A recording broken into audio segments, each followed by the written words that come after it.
What is good? What is good? What is good? So, it's been a while.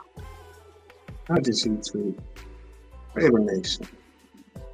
You know what I'm saying? Don't kill me. Don't murder me. I understand, a lot's been going on. And I know I'm jumping right into it. First off, let me just apologize. I had some internet issues, then I had computer issues, and I had both issues. But I'm here. I'm back. Full of effect, a lot of people been like wondering where I've been at. People been wondering what's going on. If I turn tail, if I jump ship. No, I haven't done anything yet. I've just been enjoying my peace, getting my peace of mind back, and just just enjoying football, man. It wasn't. I'm gonna let this build up. I know it's supposed to be here at 7:15, but like I said, man, I'm at the post. I had some internet issues. I'm sorry. I'll make it up to you guys. But I'm still tomorrow. I'm gonna go live tomorrow. I didn't want to go live tomorrow, but I'm gonna go live tomorrow. Like I said, there's a bunch, very big bunch, and there's so much to talk about, so much to catch up on. I mean, I have a whole off season last year that I can talk about. I can talk about the draft from last year, how that's panning out now with the season going.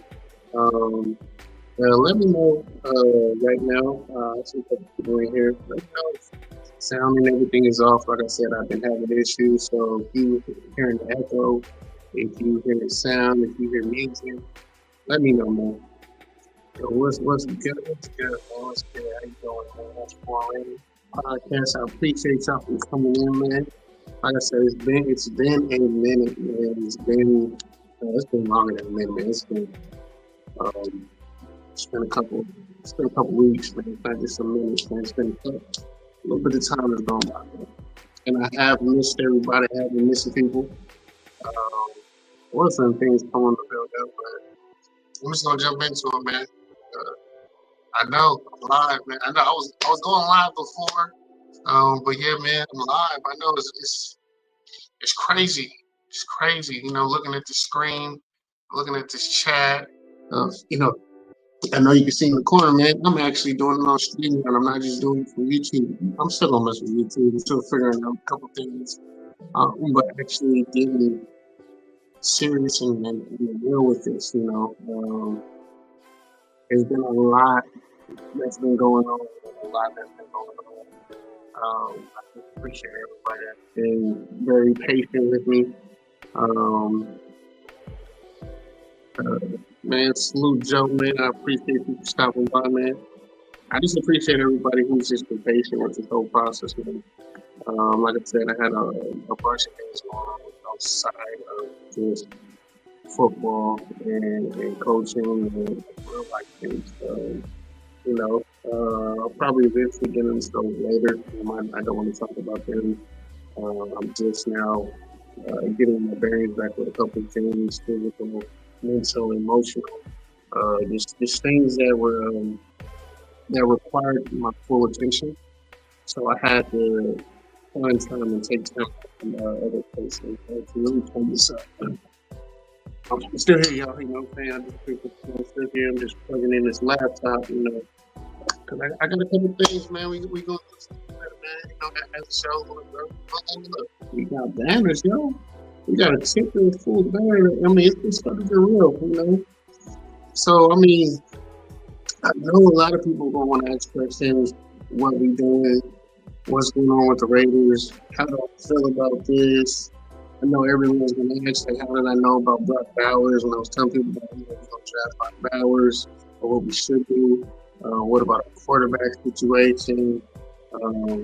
How do I feel about the team? How's the growth of the team? What do I see? How much football have I been watching, really? I'll be honest. I've watched it, and I think unlike most of the fan base, I've kind of been enjoying the season. Like The overall results, I'm not happy with the result. You know, no one's going to be happy with the result of the team until wins. But actually watching football at its purest form with no expectations and really just, not looking at it from the standpoint of a fan, just looking at it from someone who just enjoys the game. And it's not really been enjoyable, even with the product not being the best product. It's allowed me to have my eyes open and see a bunch of things that I wasn't seeing before. Mainly because, I was actually being ignorant to things and just seeing how it's coming. Because, like I said, I want to see things done. Everyone's narcissistic in a way, and you feel that your way is going to be the best way. So you would not see things, but just receiving has allowed me to see a lot of things. Everyone knows, so you see in the crime, you can't controversy when it comes to rated content. Like, for real. Man, school, everybody was dirty. They were dirty. What dirty at? Man, oh, wow, that is dirty. Oh my God, bro. I forgot you rebranded again. Salute to Dirty and everybody in here, man. Like I said, Dirty Man, thank you for all the calls and just the text messages, man. And just keeping my spirits up when they were down, man. You really don't know how much that actually helped when I was going through that whole situation. Appreciate you, man. Just the calls and those check-ins, man. Thank you, bro. I'll always be there when I'm there. Well, let's talk about it, man. Let's just get into it. People will come in, and man, let people know Mr. Information is back, Mr. Accurate is back, Mr. Controversy is back, entertainment is back. This is not an entertainment season, but Mr. Entertainment is back, and there's going to be entertainment here. So just come in, come on. If you got questions, just ask them. I'm actually looking at the chat. I got 2 places to look at the chat right now, but we just want to jump into it, man. Hope you enjoy. It's only getting better. So look on my posts. I actually do have a couple of things. I actually have some logos, man. I've actually been working on some logos and doing things like that. So go check them out. I have gotten some feedback on a couple of things. I do see what people are saying. Hey, there's not enough silver and black in my logo. I definitely understand, but I'm just doing a little bit more than just a couple of things because, like I said, I'm breaking up. I love logos. I always do that kind of stuff, but I want to do just a little bit more than just writing content. I'm going to talk about a lot more things. I'm not just going to be picking holes to just one thing, but I'm definitely always going to have Raiders content. I'm always going to talk about the Raiders. They're my favorite football team. I'll never stop being that, even if I'm working with another organization. Like I said, things is coming. Shoot, you might see me on a radio station. I'm putting that in the air. I'm making a radio station just so we'll see. But no further ado, let's just get right to it. Just focus on a couple things, man. There's so much to talk about. There's so much to get into, and there's so much time to talk about it. I just want to focus on things that I know that are hot topics right now, but I'm gonna give y'all a different perspective. I know everyone's talking about tank and do all this. Everyone knows you play to win the game. No one's really playing to lose. Losers lose. Losers play to lose. If you have that mentality, most people get hurt like that. And I don't think we are playing to lose. And if you play like that, you're going to get fired. And I'll be honest, I don't think AP has that negotiation power to really just, hey, we need you to lose the game. I don't think he has that ability. So he's actually going to do everything to put out a good product for him. There's so much to get into with just the coaching topic, but let me just stay on topic. Let me stay going to it. All right, so the Raiders draft position. What do we do? What should we do? How should we do it? Raiders draft position. Right now, I believe there's a one or two right now. I'll be honest. I don't see us falling out of the unless we do something miraculous. I don't see us falling out of the top 4 picks, top 4 or 5, top 5 picks. We have a top 5 pick. We have a top 5 pick. Now I know a lot of people are going to base it off of nostalgia and just say we're terrible with first round picks, we're terrible with top draft picks, we don't know what to do. I'm not going to harp on that. Now the big question is, there's so many areas that we need to address. What do you address? Americans are going to say, this is a quarterback. Yeah, we do need a quarterback. But there's a lot of positions that we need to address. And what am I kidding? We need to draft a quarterback. Now, who do we draft at quarterback? Let's keep it real. I personally would only want 2 quarterbacks within the first 3 picks. There's only 2 quarterbacks in draft. There's only 2. Yeah, we will have 2 of the top 3 or 5 picks. We should. But if we do, we gotta have a plan. I personally do want the number 1 pick because that gives the Raiders negotiating power. That gives us the ability to ask for more. Right now, the Raiders can't ask for anything. We have no bargaining chips. People can say we have max. Cool, we have the max, but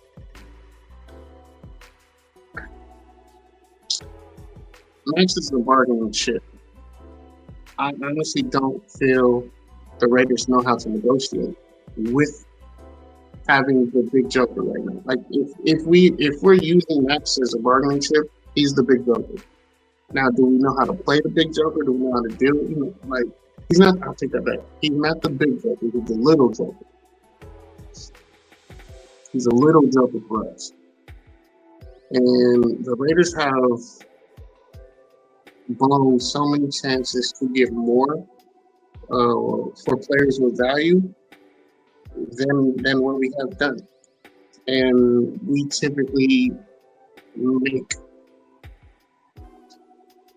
a fool of ourselves every time we have an opportunity. And I've said it 2 years ago. I've said it, about 2.5 years ago now. We're not doing anything with Max. He's really getting older. He has more wear in his tires.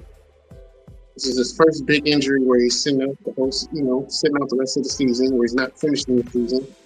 He's been nicked up. He battled injuries previous season, but this is the first time he said, I'm not playing the rest of the season.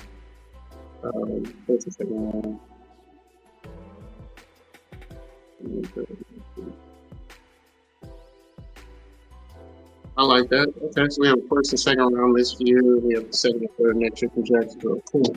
Well, we need to take both those second rounds and get another first round this year. And I'm explaining why.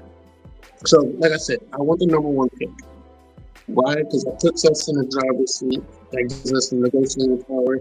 And right now, there's so much out there to get.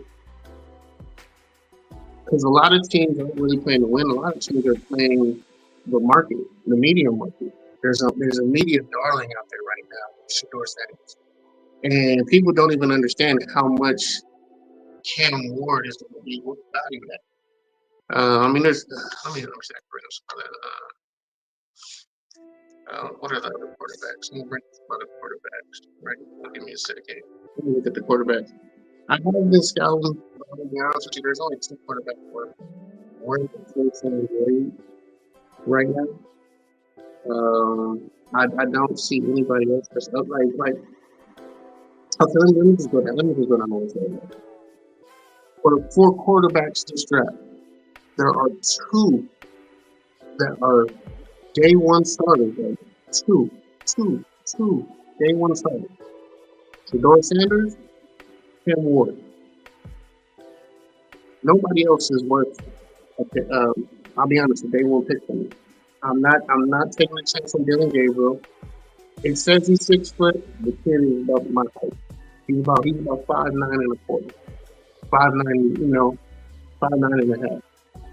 But he can play. I'm not bringing him. I'm not drafting him with my number one pick. Between yours, I can't draft him. He can't stay healthy in college. He can't stay healthy with a grown ass man. And let's keep it real. In college, he's had one of the better lines in college football for the past 2.5 years, and he's still getting hurt. He's not going to have that good of a line when he goes into the NFL. If he's getting drafted early in the first round, he's going to a bad team. I don't want him. He's used to everything. Carson Beck, he's a late day two, third round, late second, third round. Jalen Nero, I would not draft him. He wouldn't even be on my board. The kid's bunch of potential. He's not a big game quarterback. He falls short in every big game. I don't care. You can make all the throws. He just doesn't have the mentality. He gets confused with defenses. It's easy to trick him. He doesn't pick up on blitz as well. He gets out of things because of his athleticism. I don't see him as a good NFL quarterback. I personally would want him to go back another year for college. I don't see him doing well in the pros. He's a backup. If I had to choose between him and AOC, I would roll with AOC, and I would choose Vernon Minshew over him as a starter. First, I would roll with the quarterbacks we have now over him. Dylan Gabriel, he's the same as Carson Beck, late day 2, day 3 guy. And I'll be honest with you, there is no other quarterback. I mean, Donovan Smith from Houston is a guy I'm big on, but he kind of has the. For me, he can turn it to Jameis Winston. He can turn it to Jameis for me. He'll throw picks. So, one of my sleeper picks is the kid from Syracuse, Kyle McCord. But I feel you can get him in like the 3rd or 4th round. Like he's a late guy that I would look into. I'm not too big on really anybody else outside of, if I'm going to get a quarterback, it's really 2 guys. It's Shador and Cam. That's what I would get, and I would focus on with my first 2 picks. As Dirty said, or Natural Born Raider podcast. He said we get a 2nd round and a 3rd round. I'm going to bargain that and get another 1st round pick. If I'm getting a quarterback, I'm bringing a receiver with him. I would bargain 2 seconds and the 3rd to get a 2nd round 1st round pick. And as a receiver, there's 2 receivers I'm going after. If you're going to get Shador, it's obvious. I'm going after Travis. One, he fills multiple needs of field. If we need someone to go in that corner, unfortunately, a lot of our corners get hurt. They make games. He can fill in. If he comes to our team right now, he'll be our best wide receiver now. From day one, he'll walk on the field. He's the number 1 receiver. He's the best receiver we have. The only problem with him is he's a little bit undersized for the NFL. He's going to have a little bit more muscle.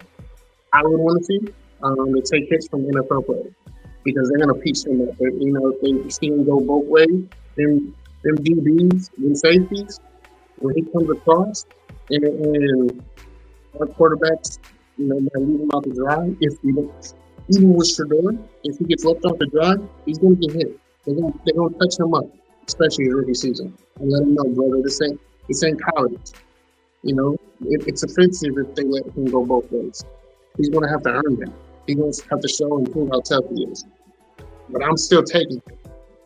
It's a package deal. This draft class, if you draft Shador or Cam, you got to go get a receiver. And it's either Travis Hunter is my receiver, or I'm getting the kid from U of A. McMillan. Uh, I just call him TT. TT McMillan. We call him TT. I go after him. That's what TT's the best receiver in the draft. I have him ranked higher than Travis as an NFL receiver. Travis in college is a better. College is going to be more open to what they can do. You can scheme a lot better around them. In the pros, I like TT. He's got size. He's got speed. He is the best. It's pretty close for who has better hands between him and Travis, but his catch radius is so much bigger.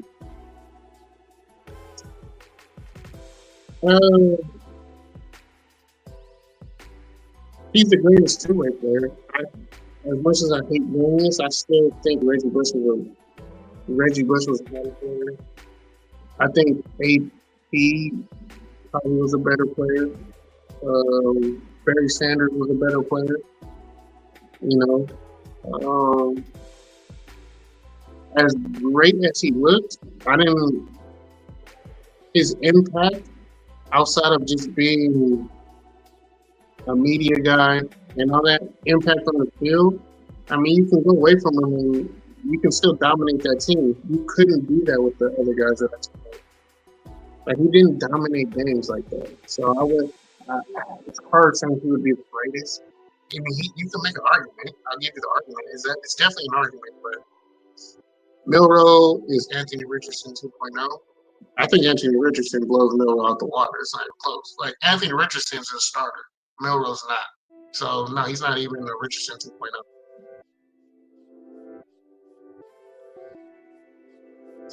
Yeah, but let's be honest. A lot of them founders now are he's a media darling. And you can't blame him. I'm not going to bash him. He's been great, but as good as he is, I've seen better. I've seen better cornerbacks. I've seen better wide receivers. Now, as a package, he's definitely great, but that only works in college. If he would try to do what he does in the pros, they're going to he's going to get torched. He's going to get beat in the pros. Doing what he was doing, there was a lot of mistakes that he had. He would have a lot of lapses on the field because he was just so much. No, he was. He was actually a lot greater than a lot of the guys he was going up against. So he can just really be on autopilot a lot of the time, and he is just bored out there, and you can't do that. So there's a lot of bad habits that you kind of develop with him that you just cannot have in the pros. Everyone in the pros they're gonna test him, and he's in a sense he's a baby on that field, man. He's 160. How much is he weigh? How much was that? Because I don't even think he's listed as a receiver. Yeah, he's listed as a cornerback. He's listed as a cornerback. He's not listed as a receiver. I think what is the weight? They say he's 185. I don't know. I think he's lighter than that.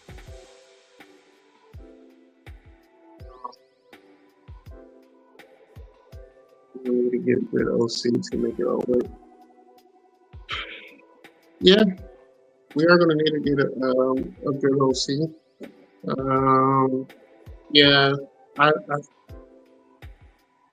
I kind of see things right now with I don't know his name, but I know he's a Turner boy. And he does certain things. I'll just be honest, he doesn't have anything really to work with for me that I can't really grade him because he doesn't have anything to work with. He doesn't have any. He has not one skill player on the field that you want to retain next year. So how can I really judge him? He's really trying to. He's trying to do Kool-Aid out of. I'm not trying to test. All right, let me. He's trying to make Kool-Aid with salt water right now. Man, he has nothing. Jacoby Myers is Let's get off of Kasi. Thanks for stopping by, brother. I see you. Um, yeah, I'm kind of up in arms. I kind of want to see what this tourniquet can do, because it's gonna be a process, you know. But there is an issue that I don't know if I'm gonna talk about this episode. There is an issue that's no one knows about and no one's talking about right now. That's going on with the Raiders office, and it's huge. It's a growing problem. It's not a problem yet because everyone's still in the honeymoon stage, but it's going to be a growing issue when it gets closer to draft, and it's definitely I'm definitely going to want to see how it plays out. But I'm not going to address it right now because it can work itself out still. I mean, it's still early in the stage. I don't think everyone's crossed. It's not a pushing concept just yet. But there are rumblings of indecision right now within our office. But I do want to see what the Pelican does. I'm not over him just yet, but he hasn't really convinced me with showing me something with what he had. I mean, even though you ain't got nothing right now, I mean, it's hard turning pick the trigger. I understand, but you still got something. I mean, there's still pieces you can work with. There's still things you can game plan around, and you have some players that you can actually scheme for, and you're really not. From what I am watching, I'll keep it 100%. I have not watched the full Raider game from the kickoff to the ending of the game. I haven't watched not one game. So maybe one. No, because I was in out. I have not. I have not. I wasn't going to do it to myself this year. I wasn't going to. I knew what was coming, and I wasn't going to mess with my self-esteem like that. And should be frustrated and upset. But nah. Merry Christmas, Afakasi, man, and happy holidays to you, my brother. I do appreciate it. Ozzy.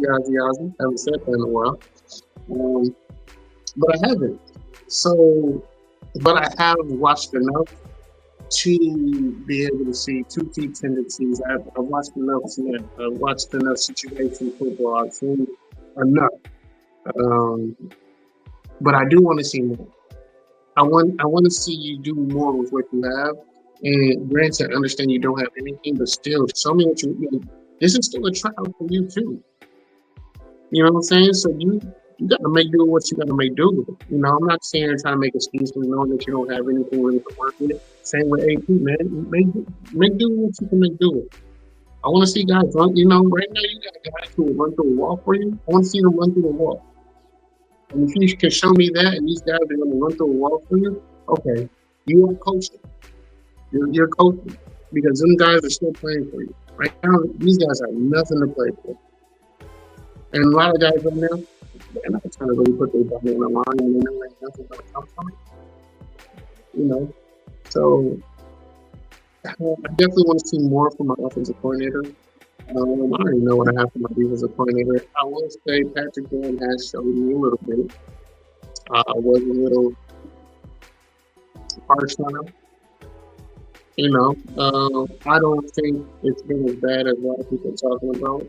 But I'm not going to say the defense has been good, but they're not terrible. They're not terrible at all. If we had any type of offense, offense that can put up 20 something a game, I think they would definitely, or just a team that can have drive, continue drive. It win a time of possession battle, maybe, a couple of games, it would definitely favor the defense a little bit more. Special teams coordinator. I mean, I wouldn't. It's just one of them type of years. Just saying, play both ways. Yeah, I mean, he produces because he's a specialty player. They have specialty players where they're going to go to. I mean, and granted he can't be an impact player. He was an impact player in college, but there's a bunch of impact players in college. And Has he stepped up in moments? Yeah, but I've seen Colorado have guys step up. Um, so they've had a bunch of guys step up for them, especially at the wide receiver position. I've seen a bunch of guys step up. I've seen Travis be out of position a little bit more than a little. It's a little alarming. He's been out of position, but it's really just because he falls asleep because he gets bored. You know, he challenges himself. And I do know what he's doing in some of the plays why he was being beat is because he was trying to bait and the quarterback just made he just made the perfect throw and to beat him. And you have to do that with that type of caliber of player. I just he's a great player, but I tend to against call him the greatest that he can. Um, um, let me get the score up here. But yeah, I would say we draft. Here's my thing when it comes to the draft. However we do it, whatever we need to do, even if we have to do a little bit of collusion, get the number one pick. Whatever it takes to get the number one pick. Why? Financially, it makes sense. Universally, it makes sense. His mentor is here. Everything just makes sense. Now, all we have to do is lock it in. Do whatever we have to do to lock it in. If we gotta pay, I'm not gonna say that because people are gonna be like, I'm trying to tank. I'm not trying to tank, but Kyrie can lock it in, man. Lock it in. It makes sense in every aspect. He's gonna be the possibly your number one jersey show. He's media trained. He comes from a prestigious family. He has tradition. He has flair. He has a fan base. I mean, everything makes sense. Do it. Get it done. Lock it in. And honestly, you don't even have to. I'll be honest. You don't even have to lock in the number one pick. Because I'm be honest, the Giants aren't going to draft him. The Giants can't draft him. How do I know this? Same way I knew Brock Bowers. Just understand, the Giants are not going to draft him. If they do, I mean, it could be a San Diego situation all over again. Say that. So we can pick him at 2, but I just want the negotiation power that the first pick comes with. Also, with that, if we get 1, we can fall back to 2 and still get other pieces. And then, like I said, we need 2 first-round draft picks this year. There's so much talent on offense. We have to get 2 pieces this year in the offense in the first round. This changes the trajectory of your team with the offense that's out there, with the firepower that you have. If you can combine it, if you nourish the field enough and combine it, that's something. There's a lot out there, but it's going to go early. Which is why I want to solidify the number one pick, because now we have the negotiating power. Now we can demand something, because there's quite a few desperate teams out there that are very desperate. So I'm going to need you have to, Tom Telesco is going to have a fun year this year if he can lock in the number one pick. If we lock it in, it's going to be very fun. It's going to be very interesting to see what the Las Vegas Raiders are doing. Because now you're in the power seat. Because everyone wants that number one pick. Because there's 3 guys who they're considering can't miss. Because they're 2 media bodies. The media is just going to follow them. And when NFL time, I'll say this. Imagine Travis Hunter and Shadur Sanders in Dallas. How does that work? Imagine Shador. Yeah, I mean, even in New York, with New York needed it, what that's going to do for the Giants. You know, on the financial side, how many tickets are going to be sold? I mean, if you're struggling with season as a season ticket holder, you don't fulfill all the back order. So I mean, Travis Hunter's the same. Imagine if you pull off both. I'm just saying, you kind of see the stars might align for this to happen. And even if it doesn't happen, it still can hit the kid from U of A, who is the better receiver. Yes, Travis Hunter is the best wide receiver in college with the accolades. I still don't think he's the best wide receiver overall. I think there's a guy who just has better intangibles. He's bigger. He's almost just as fast, has a larger catch radius, has bigger hands, and is more durable. Which is crazy to say because Travis is pretty durable, but I think he will be more durable. I think he would last more in the NFL. Now, does Travis have more upside than him? If he can channel into Hall of Famer status, then yeah. But if I had to pick, I'm gonna pick McMillan kid. It's like it's 1A, 1B. That's how I see it, and that's what I think the Raiders need to do. This is not just a. It's not just a. We get one pick the first. No, we need 2 picks in day 1. We need 2. And I don't. And I'll be honest. Next year's draft. Next year's draft. I don't see much. I don't see much, which is why I go all out this draft. I'm not too big on that quarterback class. I'm not. The Nico kid from Tennessee.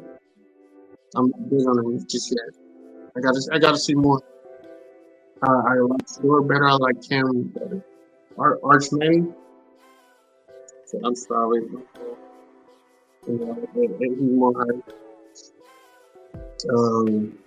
Yeah, I don't. Next year,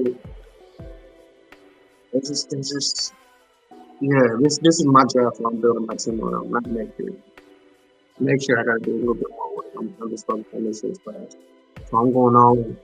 I'm going all in on the guys I'm for sure about. You know, even if you don't get the receiver, you can get your running back. Ashton Genty, you got him. For me personally, I like the kid from ASU. You know, both Scatterable. That's my sleeper guy. Scatterable. My guy, I like Scatterable. You know, if you don't get Genty, my guy is Scatterable.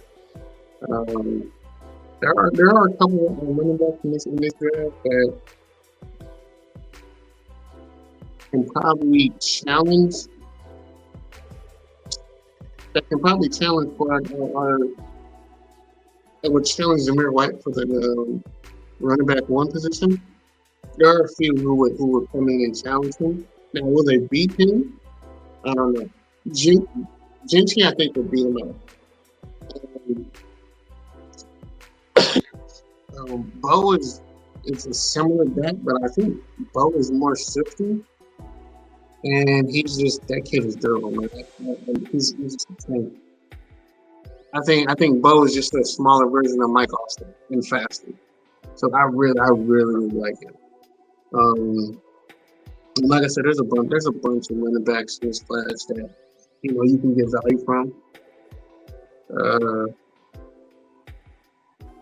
I mean, Zamir is running back 2. I never thought him as a running back 1. He wasn't running back 1 at Georgia, so he had the starting position, but it was just by default because he just had the most seniority. He was behind. 2 number 1 draft picks. What's up, man? Hey, what's up, brother, man? Appreciate you stopping by. Oh, I do have a mic. I am gonna need help. I'm definitely gonna have to mod dirty.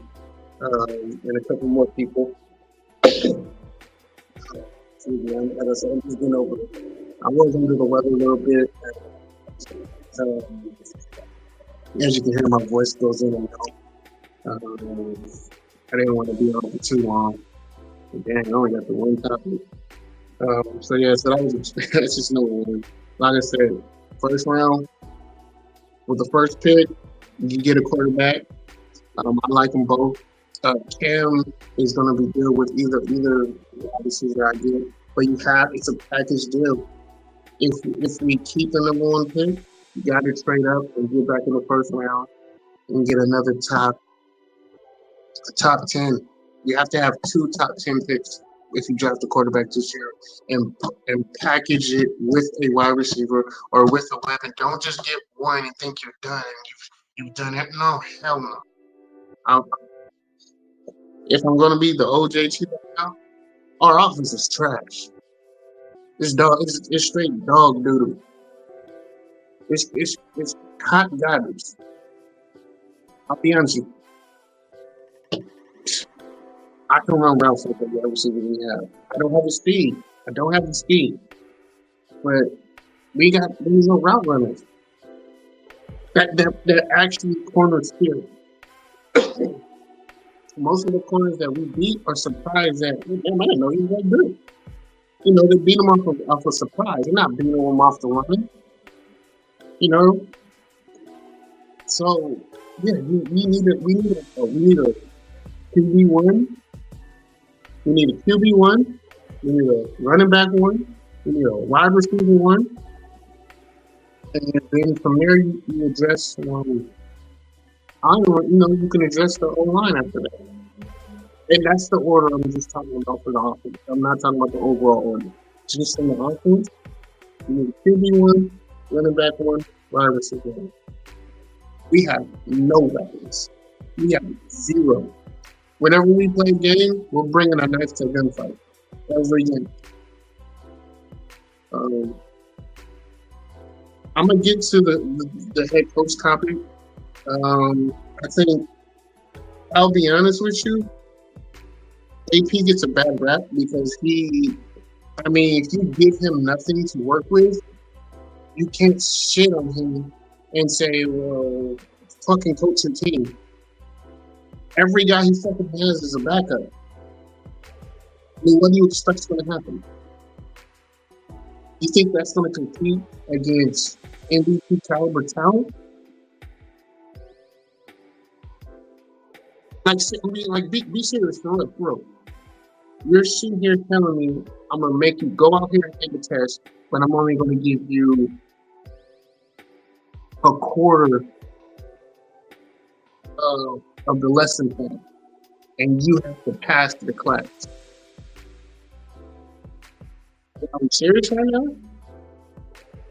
He has nothing to work with on offense. Nothing. And people out here are like, he needs to coach better. What is he coaching? He's coaching backups on backups. And y'all trying to critique him and say, oh, he's what?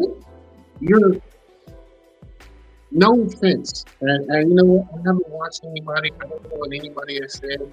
And this is even to my friends who comment or if they dislike AP.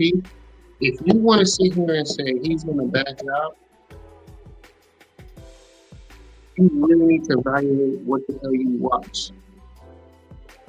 Because you cannot give him a grade this year on what the product he's putting out. You can't like I'm throwing like I'm just giving I'm giving you Lego pieces from the box of mix and match. So like as much as I want to be able to sit here and be like, yeah, he's not a good coach or he's a bad coach or he's a good coach or he's a guy who can get it done, it's incomplete. It's incomplete because we're not giving him anything really to grade him up. You can't sit here and be like, he's the reason why these guys playing bad. Is he the real reason why AOC's playing bad? Is he the reason why Gunnar Munster is playing that, or playing at the caliber of a backup quarterback. He's been a backup quarterback his whole career. Is he the reason why Desmond Reader is playing the way he's playing? After 2 weeks of knowing the playbook? Is he the reason why the offensive line is now having false starts or issues with play snaps when they constantly, change the cadence for a different quarterback because they don't know the playbook or they don't know the audible? You see how things start building up and issues start to arise and things are different when you just change one little thing or put one player in it? It definitely messes with the cadence of a lot of things. Like Desmond Ritter probably had more false starts with offensive line than an AOC or Gunnar Munson had. Why is that? He's more confident with the playbook and he knows how to he's good with the delivery. Sometimes the offensive linemen, they might, with just speaks alone. I used to have a problem with guys who had a southern accent. What the fuck did you do just say? Something as little as that people don't understand. Accents matter when it comes to, when you're in the heat of the game, you got fans yelling at you. Little things like that. What did you just say? You can hear if you have consistency, that wouldn't be an issue. But when you have inconsistency and you're just throwing guys in and out, and now you're trying to pick up on voice patterns and things, you can't do that. You have to be super focused. So when a guy finally gets his play call and he jumps, he's been giddy and he didn't hear the play call correctly. He didn't hear the snap count. And I'm not gonna lie, I've been trying to watch other content and it's unbearable. It's unbearable just listening to people who don't understand the sit. It's not simple, so I can't kick them like that, especially if they don't understand or get in the game to understand those little nuances of the game that matter so much. Like you'll hear people, how does he fucking jump off side? It's because of little things where you don't have time to be like, hey, say that again. You don't have time to say that when the play clock is at 10 and we got to run to the line and you miss little things like that. And that happens on bad teams. That happens on teams that have multiple quarterbacks, different offensive lineups, different running backs. That happens. So there's a lot of things that AP gets a bad rap for because you can't coach all that in just 1 week while developing a.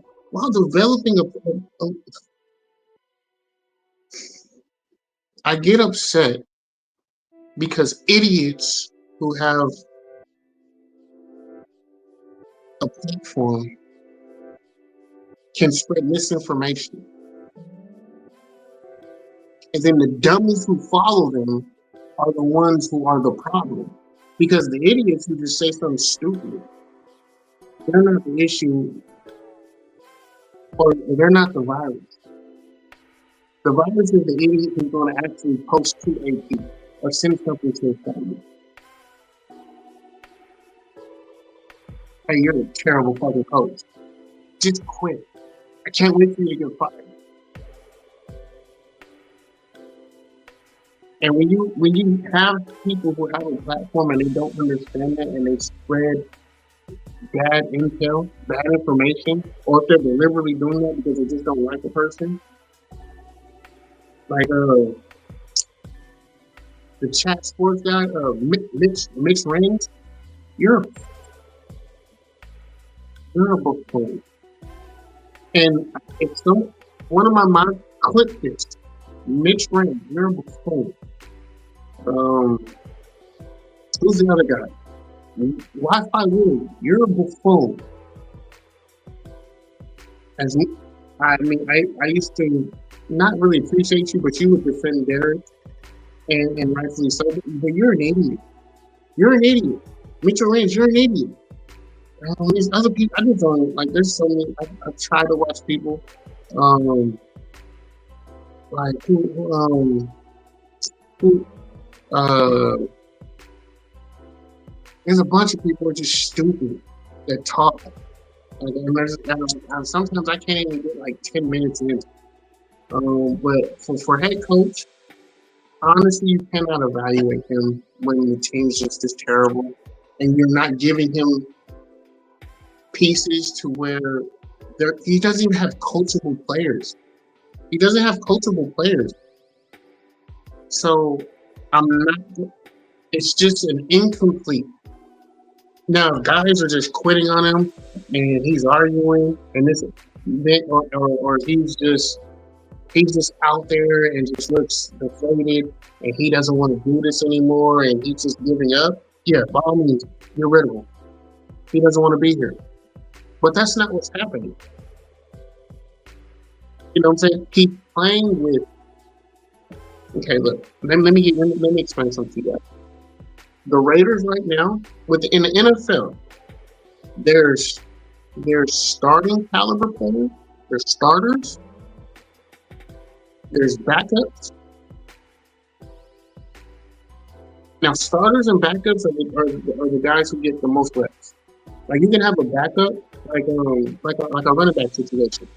Zamir White was the backup, but the guy from Minnesota, Morrison, I think that's his name. He gets almost just as many reps, but he's considered the backup. But starters and backups play in this league.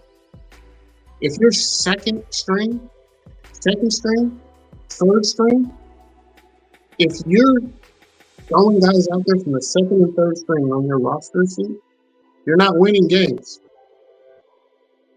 That's what the Raiders are playing with in all their skill positions. All their skill positions are second and third string guys. You're not winning any games. So for me to sit here and try and critique AP for trying to coach up a second and a special teams guy to be my wide receiver one, yeah, you really ain't got a chance. So AP can survive because I truly feel that they set him up for failure, and this is one of two things. They set him up for failure. One, to see how he's going to handle the thing. They're throwing you in the pot. They're seeing how you're going to manage it. How you going to handle it. And I think he's doing pretty well. He is frustrated, but he's doing pretty well. But am I just going to critique him off of just doing pretty well on the winning situation? Yeah, no, I'm not. I need more. So I do look at how the team plays. I do look at the team's morale. I do listen and I have my ear in the streets. I got my people in the NFL I talk to, and they tell me, the team ain't quit on me. So when it comes to that, no, he's still my head coach.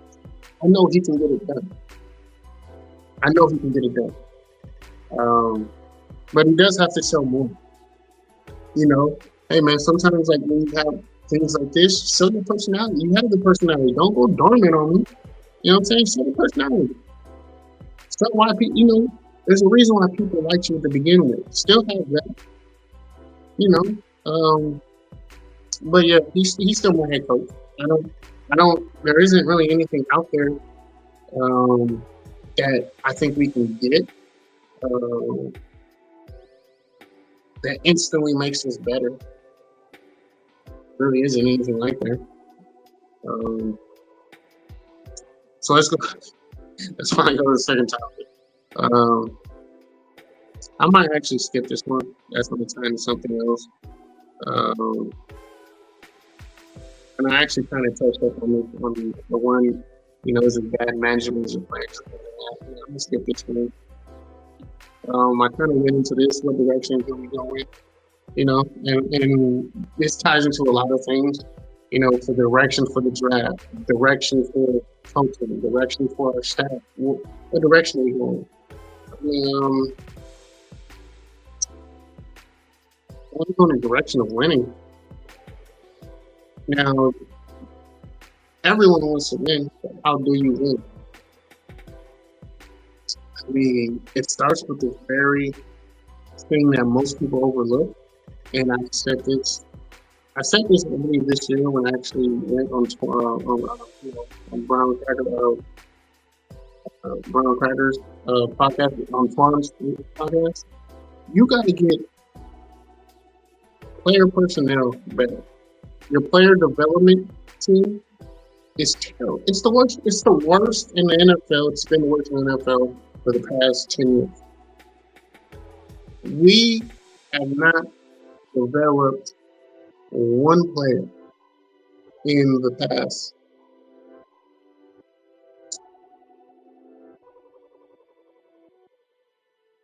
10 seasons. Even now, the guys who were excelling as rookies on the defensive end have not gotten better. Samir White has not gotten better. Max Crosby, I'm gonna get to your question. Let's see if Max Crosby a Pro Bowl this season. But even with Max, he got better on his own, but he's still not. He easily should be a Pro Bowl every year. Even with the defensive ends that he has to compete with, he's a top tier guy. Like he works, but he hasn't improved on his efficiency with. But he hasn't improved on what he lacked at in discipline, in staying disciplined, and just doing the right play and being in the position to make the play. Because I'll be honest, the team is just so freaking terrible at times. It's like, yo, he has to make the play or the play doesn't get made. So, he needs to work on his mental patience and his leadership. Like, for if you constantly are that frustrated and you're undisciplined to where you're out of position because you're trying to force something, you're not coaching up your defensive line. And this is why I said he wasn't a leader 2, 3. When DC was here, he wasn't a leader.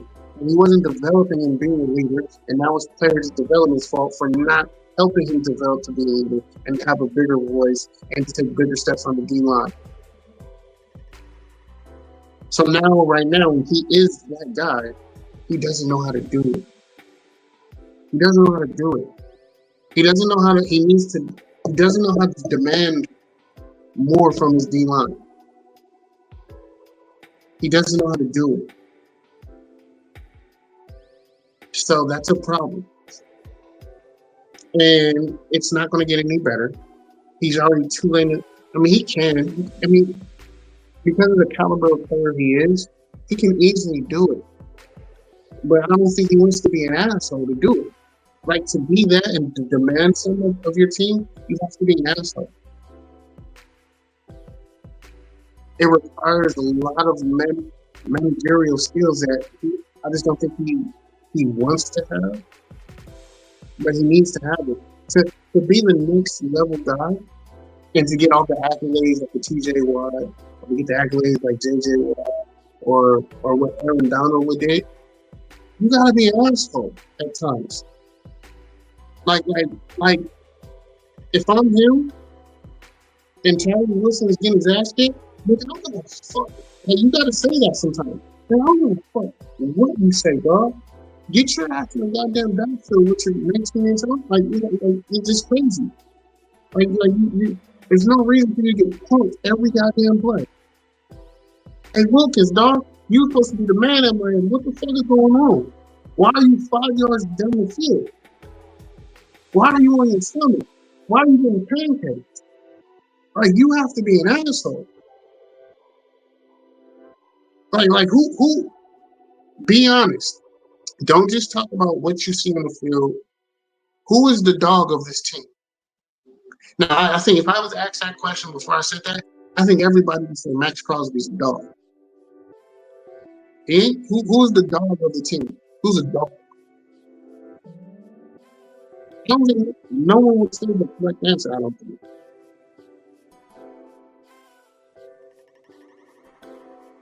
And that's a problem. Everybody needs that James Harrison type of player, Shannon Crowder type of player, Ryan Clark. The successful teams that win have that. They have an asshole. An asshole who demands more when it's time to win, when it's time to step up, when it's time to get in the playoff. You got an asshole player. Patriots had it.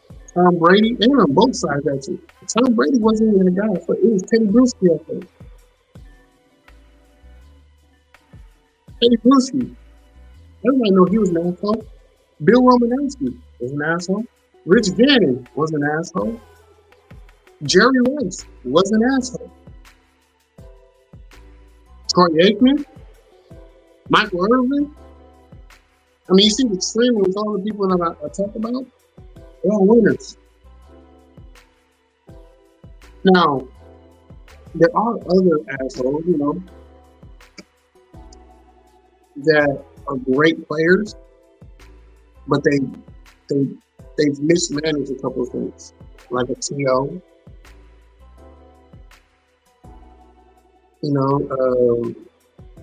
Someone who had one. I would say AD, but AD is one. Randy Moss.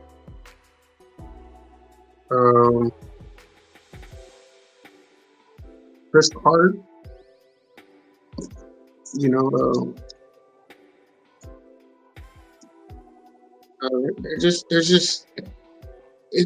It's a fine line. You have to manage it, but for us to win, we have to start getting guys who know how to.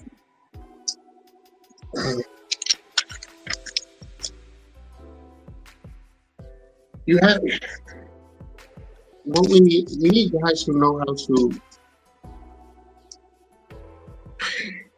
He's a player, but he's like a player coach type of attitude.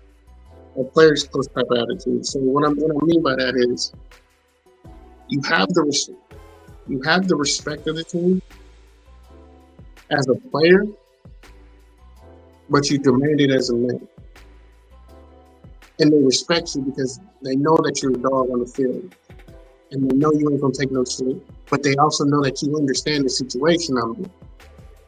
You understand, my baby mama's trying to hit me for another $50,000 a month. You understand that situation. You can help me out. You know what I'm saying? Or you're just there for me. So we need that. And we don't have that in our locker room. We had it in our locker room. We don't have it in our locker room. Our team is far too young. We don't have any seasons vets. We don't have guys who know how to build rapport. We have guys who don't have I'm not gonna think about it. We have guys who don't have social skills. Like when I look at the Raiders, who really has social skills? Max has it, but Max he's kind of introverted as well. He's you can kind of look at him as a weirdo. You can only do with him so much.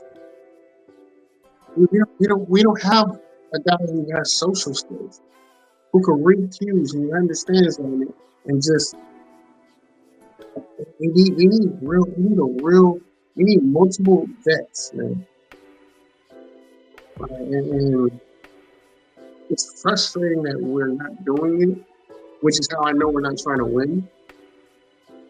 And that's the direction. Like, I got way off topic again, but because it's such a sensitive topic, and I get frustrated thinking about it because it's so simple that it's easy to overlook.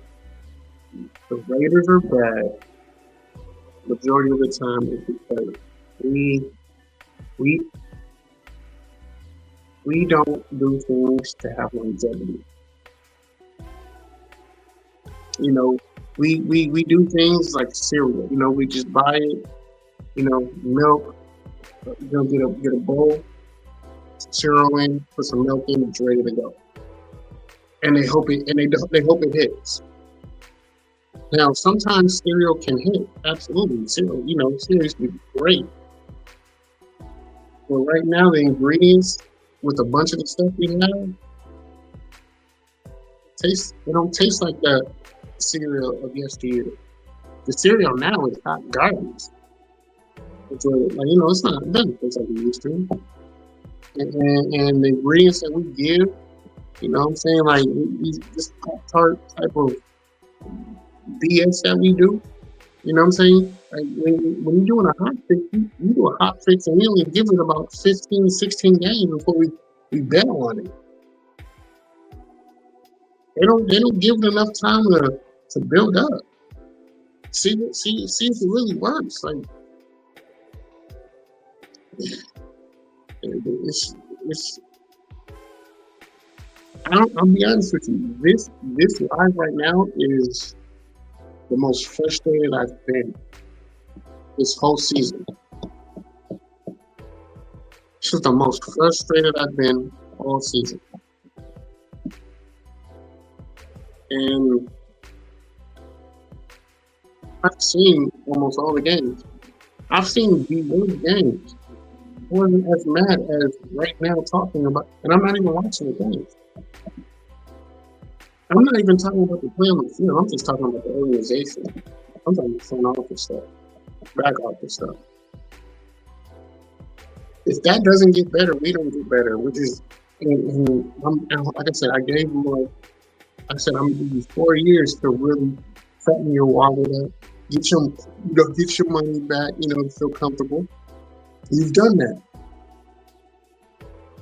Mark. You're comfortable right now. I know you're trying to bring the A's around and buy the, I know you're trying to buy. Are they sending you the Oakland A's? I don't even know what the name of the baseball team is going to be. I know you're trying to get into that. No, dog, like, I'm at the point where I'm like, stop buying official Raider gear that's sold by the NFL and the Raider organization. Stop buying it. Start buying fan-made stuff that's done. Support Raider content. And even content creators, if they got Raider gear, buy their gear. Buy their stuff. Don't buy it for the team that's getting the bullshit product and you're investing your money into something that you don't even really want to support. Buy the stuff that content creators are making. You know what I'm saying? Like I legitimately don't have. Like most people are like, yo, I refuse to buy another hat right now because I'm not trying to give money to them. I call the Raiders team. I'm not trying to give money to that. I'm not trying to support what they're doing. What I am going to support are Raider content creators that got good stuff. I'm gonna buy their stuff. Until you give me better product. I'm there now. Because Mark, you're on some bullshit, dog. You're on some super bullshit. And I've been the one guy who's really been defending these moves because I understand what you're trying to do. But for what I'm hearing in conversations that's been had and who you've talked to and what's going on between you and Tom, Roger Goodell. I heard that conversation you had with Art too.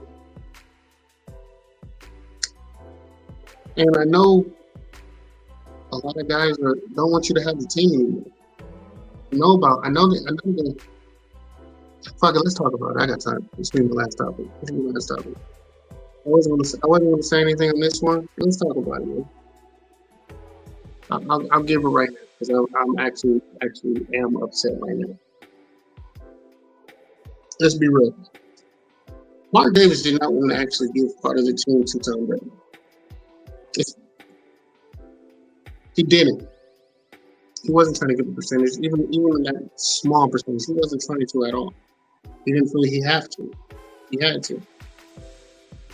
Mark Davis is kind of doing what Donald Sterling was doing. He wasn't doing the bullshit though. Mark Davis isn't treating people like shit. You know what I'm saying? But he's not trying to spend money. And he's trying to make as much as he can while spending as less as he can. NFL saw that. NFL didn't like that. A lot of people didn't quite understand how Tom Brady got that contract, the TV contract, that 300 plus, having no experience. Like, why would he get that much money? Think. Where do you think that money went down? He didn't have that in his playing days. And most of that money he got was up front. He needed that money. And that's what was used. Mark wasn't happy with that when he found out how he got that money. It was good. It's good, Ant. It was good, Ant, man. Appreciate you for coming by. I'm dropping some tea right now that no one knows really in the content world or is aware of. Right now, I'm going to say there's indecision. Now I remember what I'm about to say. It's the direction where it should go. The reason why the Raiders don't know where to go is because right now there is a tug of war right now going on between what the NFL wants to do with the Raiders, what Mark Davis wants to do with the Raiders, and what Tom Brady wants to do with the Raiders. It's a three-headed snake. The NFL has been working with the Raiders. They do want the Raiders to do better. They don't like the product that's been happening. They're very, very upset. On that Monday night game, you guys should have heard the conversation that was had. Roger Goodell was not happy. Not happy at all with the product of what he saw. That he had to have a meeting. Zoom meeting. He didn't require them to come to headquarters or anything like that. He had to have a meeting with Mark. Because a lot of people are not happy with the product that's turning out, how the stadium situation is being handled with fans, how a lot of Raider fans aren't traveling the way they used to, and the seats aren't being filled. Mark didn't take too kindly to being questioned. In fact, I think he said he was calling him out to the point where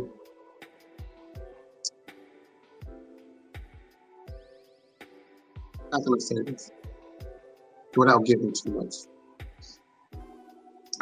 Scratch that. I didn't say that. Mark Davis is upset with NFL owners because a lot of them don't agree with it, and they want him to give up more stakes in the Raiders, where they don't want him as majority control. In a sense, they want him to be a behind the wall type of guy, where people don't see him and his girlfriend.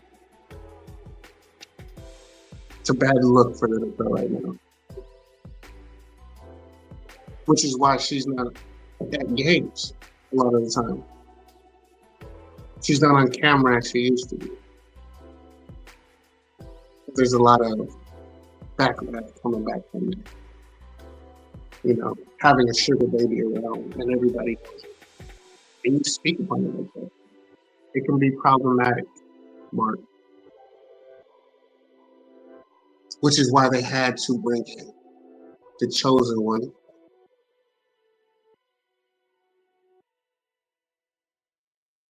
as part of your organization and ownership.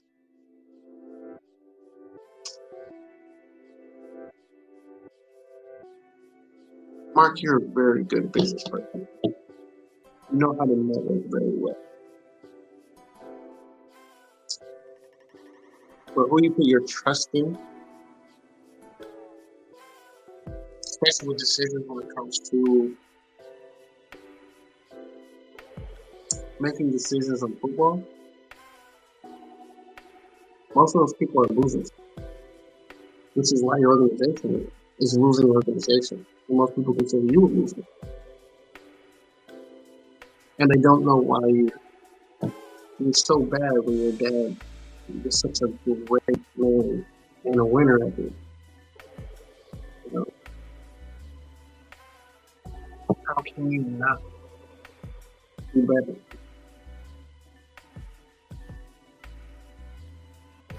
I'm disappointed in you. Especially from the most recent thing I heard about it. What's going on? I'm very disappointed in you. And I hope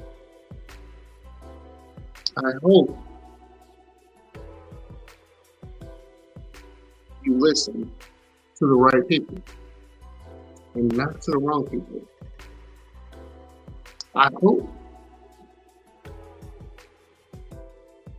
don't just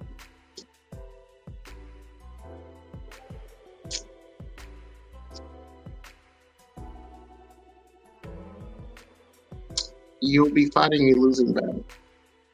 I'll say that.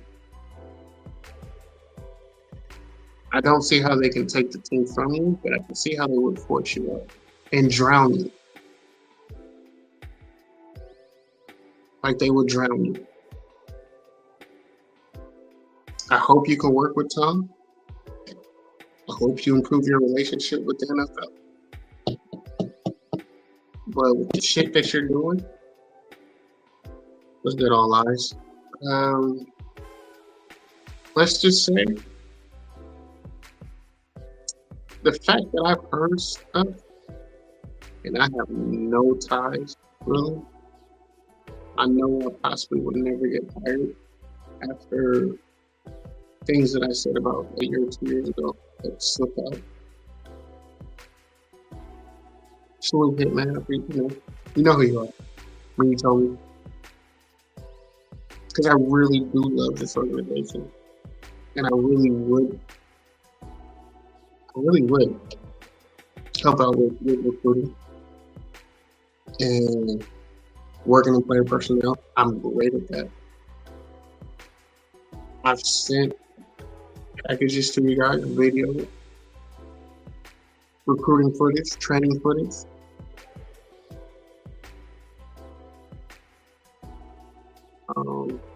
But there was a lot of sensitive people in this organization who bites the hand that feeds them a lot of times, or are just very ignorant and narcissistic, ego-driven, too prideful, and just stuck in the past. And I'm going to say it.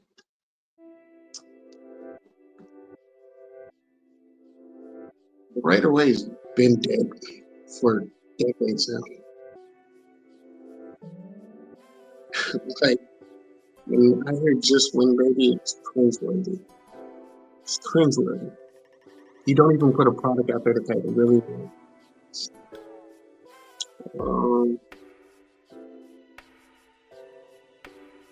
It's been about 2 years now where Dirty had to write a demand letter to you guys. I did get back to some, the players. But I did hear how some people were offended by that. How do you think fans feel? How do you think they would feel if information that we know It's leaked. But what the fuck you been doing with the money? How you been investing the fucking money? How you been fucking over fans? The price tickets. When the NFL, I can't say that. I can't say that. Just know, I know what the price point they wanted to do, but you want to take to it. I wish it was. I wish it was. All right. I wish it was. I wish it was. I wish it was. Just him too busy partying. No. I know he's been real bitter. Like Armadale ain't been with NFL for gosh knows how long. But to fuck over your fan base the way that you're doing, continue to do that shit. I swear on everything. I'll fucking tell.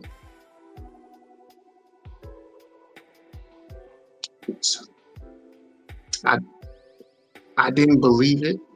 I'm mad because I defended you. I'm mad because I defended you. I'm mad because I defended you. And I really told my guy I wouldn't say anything, but I do want to say something because I didn't know. In a sense, what he told me proved that it would make me a liar. Because I was defending him and saying, nah, he wouldn't do that. He couldn't do that.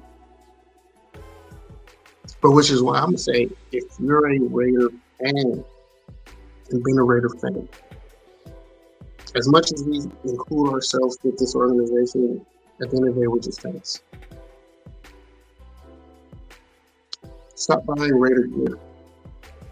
That's officially NFL gear. Don't buy no cheap stuff. Buy good stuff from people who make good, good product. Don't support Raider merch from the NFL. I'll just say that. I'm not. This is the last hat that I bought. That will probably be by like, unless someone else buys me something.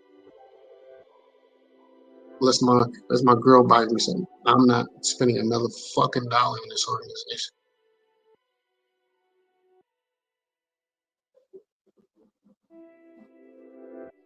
No, I'm not fucking spending another dollar. Not for a while. What you're doing, Mark, is fucking bullshit. And it's unbelievable what you did. Understood is the first thing, but what you're doing and what your plan is going forward,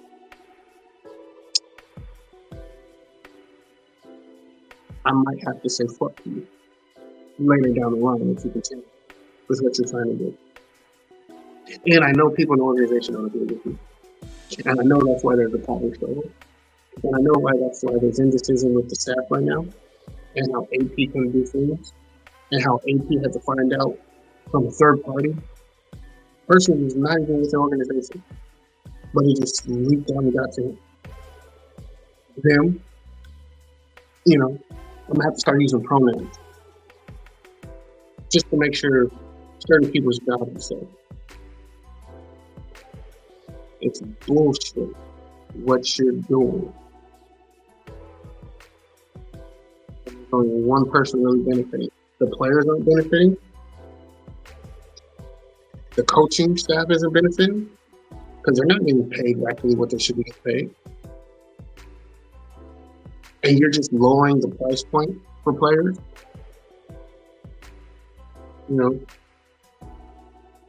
As much as I defended DC, the way he's been playing this year, he's ruined a lot of guys, a lot of players.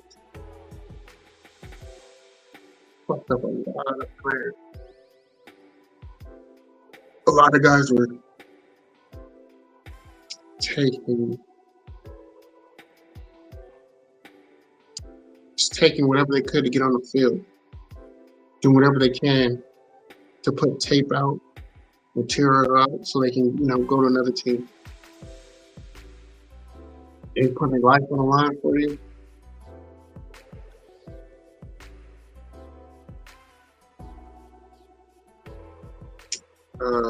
Man, I hope most of these stories don't turn out to be true. But if they do, you're really a piece of shit. And I hate that I was defending you. I hope that it's wrong. But yeah, man, it's gonna be a long. It's gonna be a fun, interesting offseason. I'll tell you guys that. It's gonna be a fun, interesting offseason, and depending on how things work out, we'll tell you who's winning that civil war with behind those walls in Vegas, because there's a battle going on, and people are taking sides. And what I mean by people, I'm talking about ownership from other teams, even teams in the NFC. It's crazy on who they want to make decisions for this team, because a lot of people are losing money. I didn't know the Raiders meant this much to the NFL, but the NFL's lost a lot of money, a lot of viewership, because the Raiders are just fucking terrible. So, Marky, you have a real dilemma in here. And honestly, you're the one person who can fix it. Now, I understand you have a problem with relinquishing the power that you fought for. Rightfully so, you had to fight. You had to fight to get it. So I kind of understand the arrogance that you have. You have to fight to get this.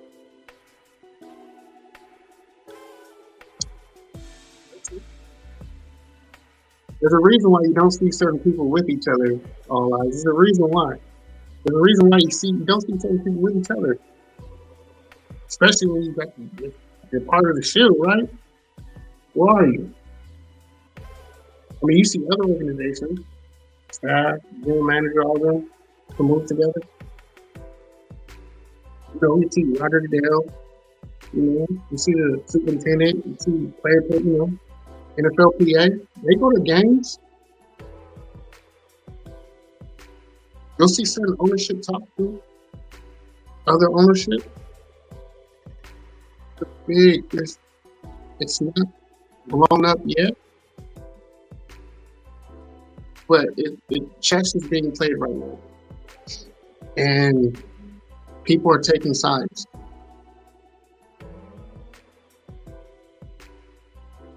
Oh, they're still pissed off in Oakland too.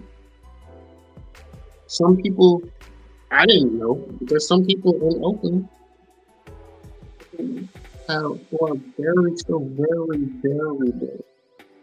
They feel the Raiders are the reason why they lost all their sports organizations.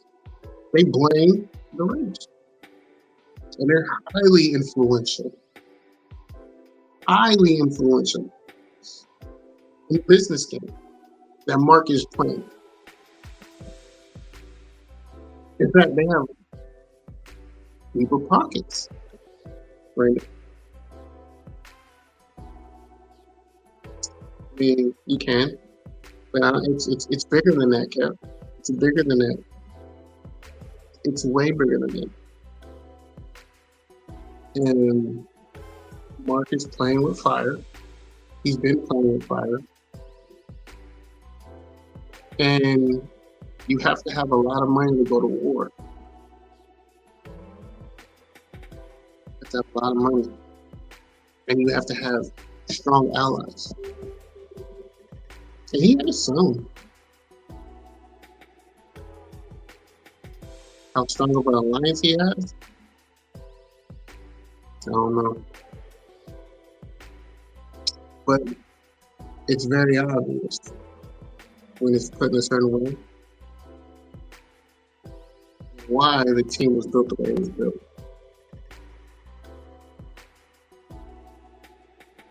And it isn't.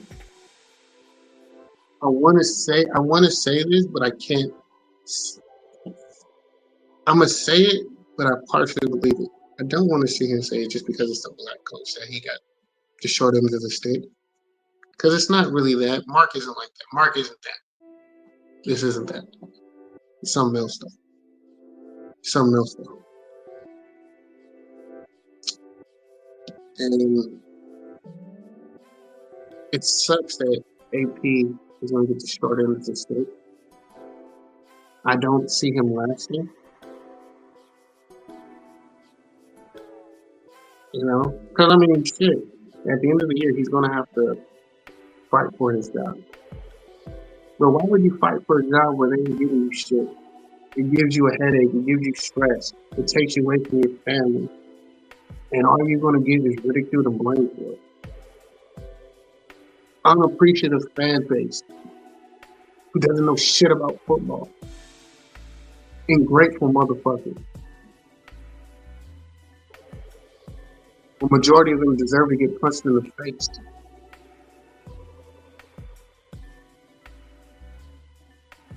I mean, if I'm AP, what am I fighting for? If you're not going to give me something to, like, I'm going to combat. I'm going to war every week. And this is what you give me?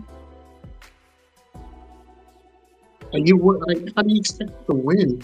Like, I'm gonna be honest, he has a worse hand than what they were giving Derek Carr. He has worse. I didn't think it could get worse than that. But he has less to work with than Derek Carr has. And he's going to be the one that gets blamed for it. He's the one that's going to be the face of the organization.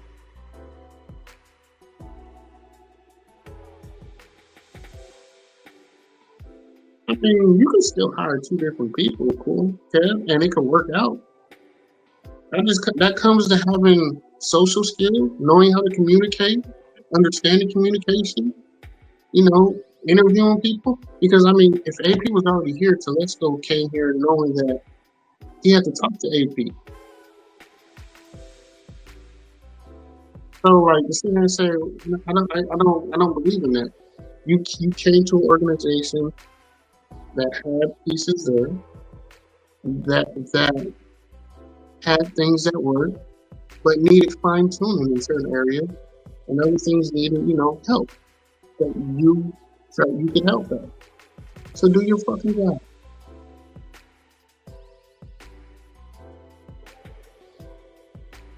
Do your fucking job. There's an open position because somebody failed before, and you saying I'm better than them, and I can get the job done. So get the job done.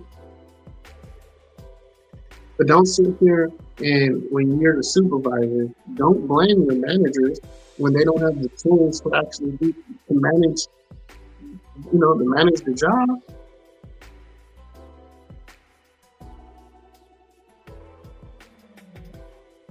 I don't want to hear that. He's not paying for Bruno and Josh McDaniel. They've been gone long enough for that. They've been gone long enough for that.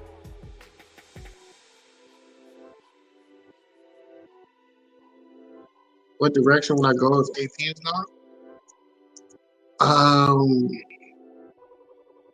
I would hope Minnesota would crash and burn, and I would go after that head coach because he is the quarterback guru guy. I mean, you see it with, like, let's be real. You see what he did with Kirk Cousins, and you see what he's doing with Sam Darnold. That guy knows what the fuck he's doing with quarterback. And his team has decent offense. He surrounds himself with guys who want to coach, who want to win, who are proving themselves. They develop their players. They build up their players. Their players like them. Their players have fun. He's not too old. He's not young. He's respectable. I go after him. If it's me, I go after the court. I go after that offensive opponent. I go after everybody in that room because they're the team that's doing it correctly. That organization, that staff is doing it correctly because Kirk Cousins is not as bad as he's supposed to be right now in Atlanta. Like I'm a big fan of Raheem Moore, but now he's doing Kirk Cousins a lot out there, and that's what I mean. And I've said this like in the past before that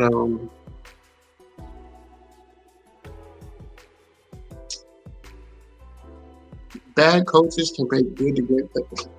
Bad coaches can make great players look bad, or decent players look like pedestrians. And Kirk Cousins looks like a pedestrian. Now, if you look what he did in Minnesota, it doesn't make sense. How does he just fall off? And is it obvious? What Chant was saying, it's obvious. They're not putting him in position to win. They really weren't sold on him. They trust him enough to put him in position to play. Like Kirk Cousins was throwing with 27, 28 touchdowns a year in Minnesota. I mean, shoot, just 2 years ago, I think he played, 8 or 9 games and had like 28 touchdowns in like half a season? Now this guy doesn't know how to throw a ball?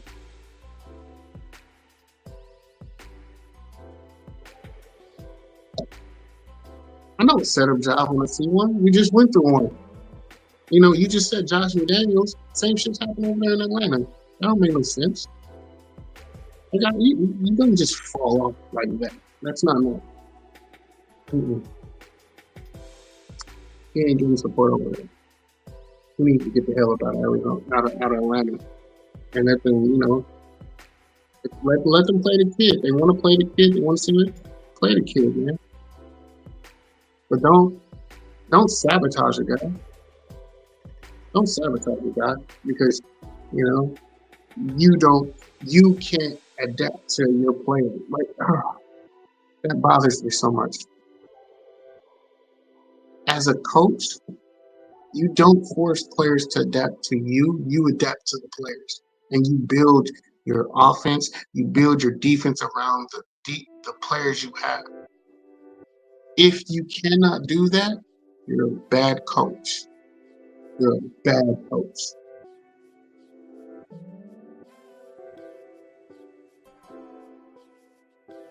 That's you not coaching. That's you forcing someone to do. To coach means you have to be able to adapt. Coaches now, you have to know what makes a player tick. You have to know what makes a guy move. You have to know what shuts him down. You have to know what makes him depressed. You have to know that nowadays. Like, unfortunately, you have to have some type of therapist at home. You have to know what makes your guy tick. So, because if you do, you can see the signs when I know my guy's upset. I know when he's riled up. I know when he's going to try and do too much. I got to bring him back down. I know when he's being hard on himself and he's doing too much. I got to bring him back up. I got to keep him here. And right now, if you don't have the skills and know what makes a player tick, you can't gauge anything.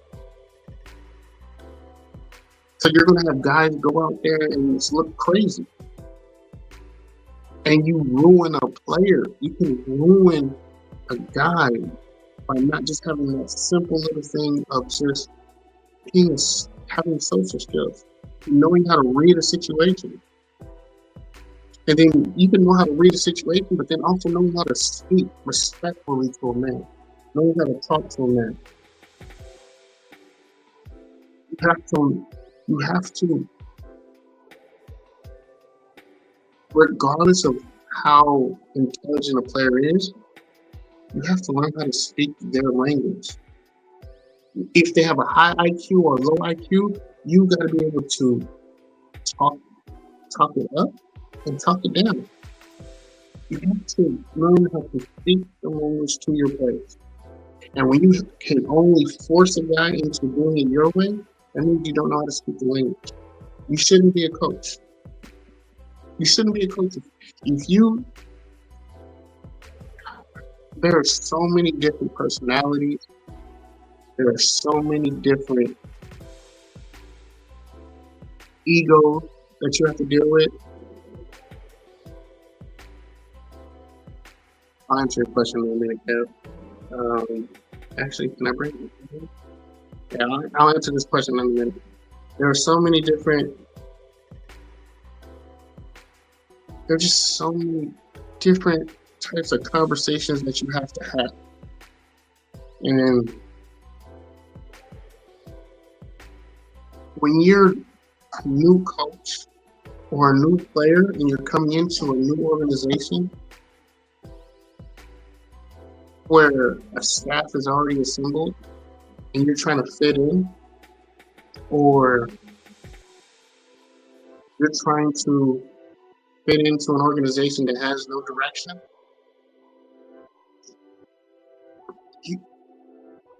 sometimes the players aren't the ones who need to learn how to adapt. It's you. Because if you can adapt to the player,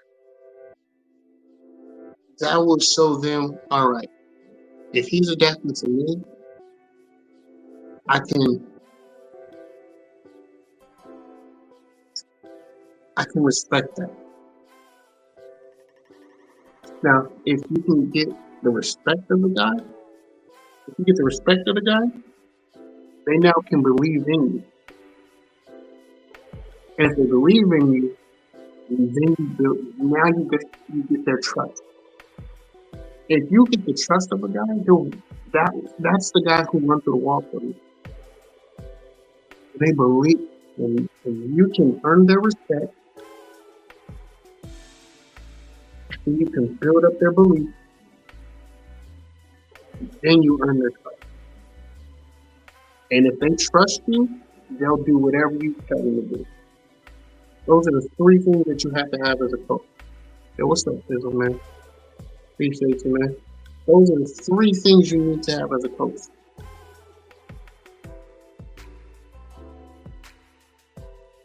Because I can't believe in you if I can't respect you. Like, I can't hear you. If I can't respect you, man, how am I going to believe that what you're calling is going to work? And if I don't believe in what you're saying, I'm damn sure ain't going to trust it. I'm going to do what I know what to do. And that's what you have. A whole bunch of guys who don't believe, a whole bunch of guys who don't have trust.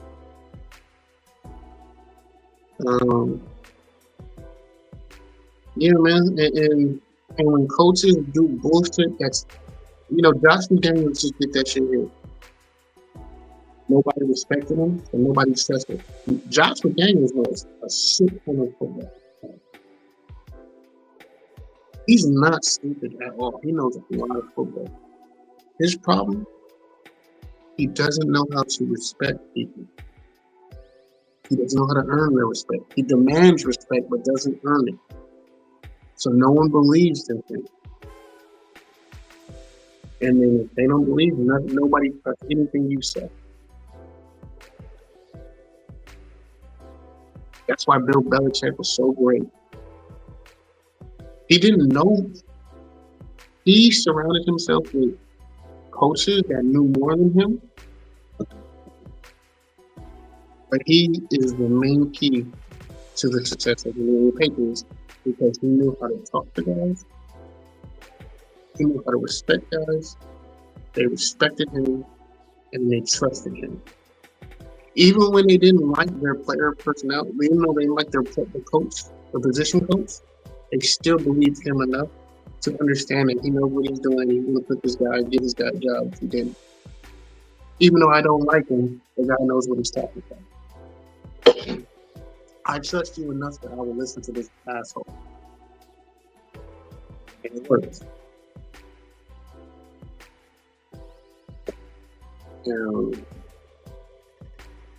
They lift off each other. Tom Brady doesn't even have an opportunity if Bill Belichick doesn't even believe him. So people can say whatever they want. Brady doesn't get a chance if it's not for Bill. So they lift off each other. And Bill Belichick's gamble paid off. Bill gambled on Brady and it paid off. So people can say whatever the hell they want. Bill Belichick is the reason Tom Brady is the good. Because he didn't have to play Tom Brady at all over Drew Bledsoe. Not at that time. But he did. Who gets the blame for bringing them into? Blame for bringing them into. Sounds quite simple. I mean, you're bringing in a backup to replace a backup. I said that shit from day one, so it is what it is. Keep on.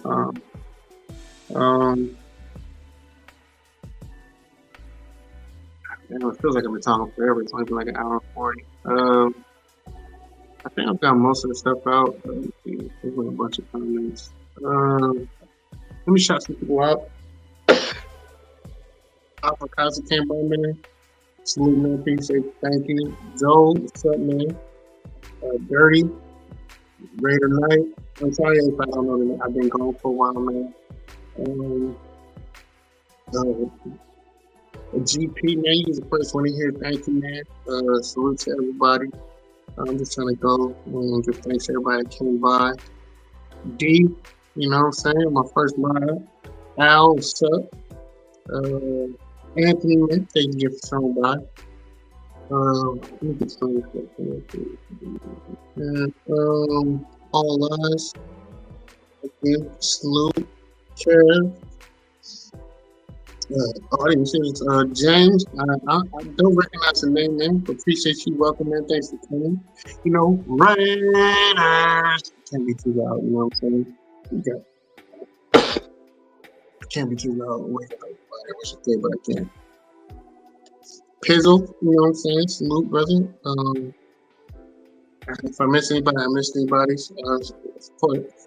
It's Raider Nation for life, James, but I ain't gonna lie, man. I've gotten a bunch of information that really let's keep it real. I was not supposed to pod this year. I wasn't going to. It's been a crazy 2024 for me. I wasn't going to I wasn't going to go live in this fucking live. I have been in people's chats, showing love to my guys. I've been in Eric. I've been in Raiders Forum. I've been in Dirties. I've been in Lunatics. Excuse me, I'm sorry. I'm still just getting over the sickness. I just been hanging around, just seeing what's going on with everybody. So this team is worse than ourselves.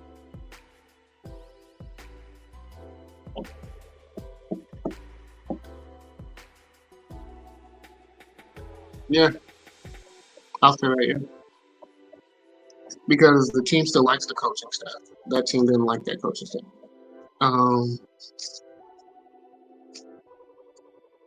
It's hard.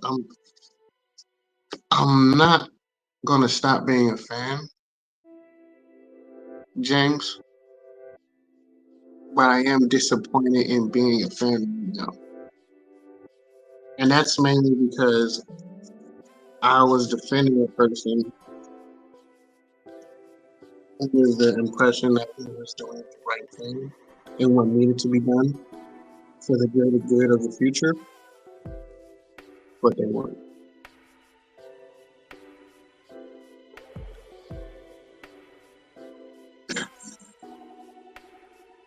Art was right to say that because they were playing soft, but you have to understand the mentality of what Art was saying. You boys are soft compared to what we were doing in the 70s. So yes, you were soft from the 70s and 80s and early 90s.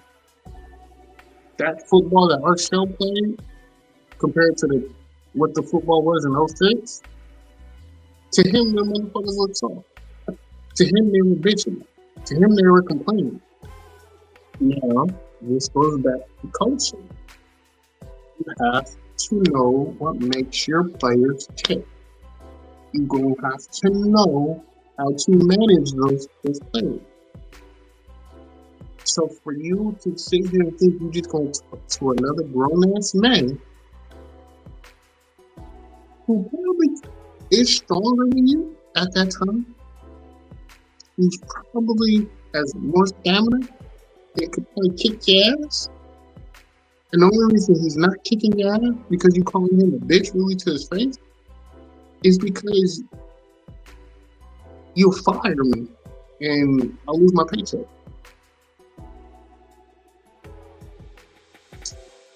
Art wasn't a bad coach. He was a bad manager. He didn't know how to manage players' egos, especially guys who didn't earn the ego that they had. That was his issue. Like, how do you have an ego and you're a bench player? You were a backup in college and you have an ego here? Makes sense, but you gotta convey that message differently to where they understand and speak their language. Like, hey, bro, hold on, slow down, dude. Do you know who I am? I understand what you're saying, but I need you to understand what I'm saying. See, what I've done, what I've learned has brought, all Art had to do was just give him a reality check. Like, y'all can say, I don't know what the fuck I'm talking about. I've been in your shoes. I've won in your shoes. I've been a winner on the sideline. I know exactly what you're going through. I've been upset before. I've been tired before. I've been hurt before. I've had issues with my girlfriend, my side girl, reaching out, my side chick reaching out to my baby mama, causing issues. He didn't do that. So what happened? He got Art Shell thought, you could in the 80s and 90s you could scrap. You just fight it out, but you're still teammates. You still have that respect. You're not just gonna call me a bitch and think I'm gonna respect you and trust you. Not in the 2000s. And that's what happened. He called grown-ass men bitches. You know what I'm saying? Like, it's different when you call saying you acting like a bitch to your friend, to some random person that you really don't know, saying you acting like a bitch. Like, you don't to call me a bitch. What? Your friend is going to understand what you mean. It's still offensive, but that message will be reciprocated differently. He called grown-ass men who weren't his friend, and it was just,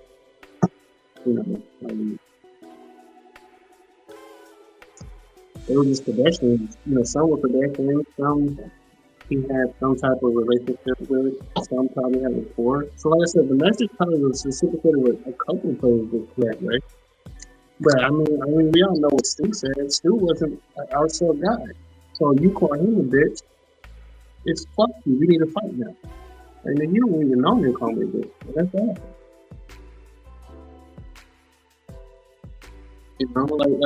Like you have to understand, and that's what I'm saying. Like coaches nowadays, and even back then, you gotta understand that you're still talking. This isn't college. This isn't college, and this isn't the 80s. This isn't the 70s where respect was mandatory. Respect was mandatory back in, when there were blue collar jobs. It's not a blue collar era no more. People. His day he was self-motivated. These kids now are not self-motivated. They're not. So you got to know what makes them tick. You got to know what makes them go. And the thing is, good coaches know what makes guys go, and they know what slows them down. Because you know how to coach against them. Why do you think the Kansas City Chiefs are so good? Everyone's gonna be, oh, it's the refs. It's not the refs. It's Andy Reid knows mentalities. He knows a lot of languages. He knows what makes the guy tick. And he knows what makes a guy blow up. Like tick. Like he knows what makes a guy tick, where he's gonna get it, or tick where he's gonna blow up because, hey, when you run by him, make sure you say it's his fault. I'm gonna call a play that's gonna get you open, but when you walk by after catching the ball, make sure you talk to him, trigger him.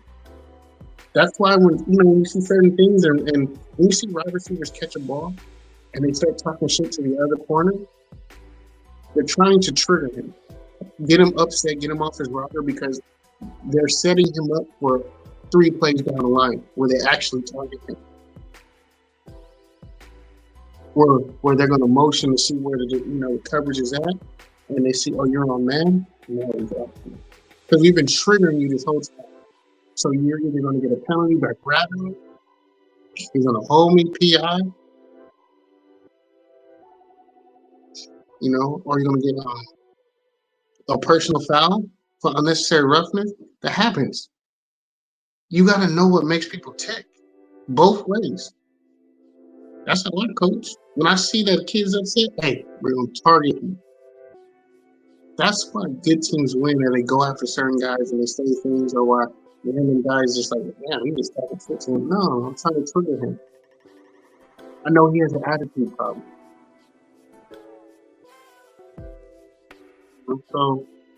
So when you see, when certain, I say it's like this.